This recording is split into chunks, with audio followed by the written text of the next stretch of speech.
Cinema বা TV সিরিয়ালে কিংবা বাস্তব জীবনে হয়তো অনেকেই দেখেছেন যে বিচারক ফাঁসির রায় লেখার পরই কলমের নিবটা ভেঙে ফেলেন। সেই ব্রিটিশ আমল থেকে এই প্রথা চালু হয়ে আসছে। এর পেছনে রয়েছে অনেক দার্শনিক ব্যাখ্যা।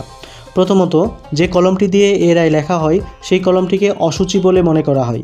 আসলে কারো জীবন কেড়ে নেওয়ার সিদ্ধান্তকে অশুভ ভাবা হয়। কোনো একটি কলম দিয়ে একবার মৃত্যুদণ্ডের সাজা লিখে ফেলার পর বিচারকেরা ওই কলম দিয়ে ভবিষ্যতে আর কোনো বিচারের কাজ করতে চান না। দ্বিতীয় বিষয়টি বলা হয়ে থাকে, বিচারককেও তার রায়ের বিষণ্ণতা ছুঁয়ে যায়, এতে তিনিও ব্যথিত হন।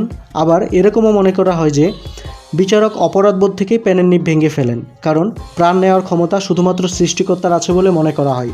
তাই বিচারক পেনের নিব ভেঙে ফেলার মাধ্যমে বুঝিয়ে দেন যে তিনি শুধু তার পেশাদারি দায়িত্বটুকুই পালন করলেন।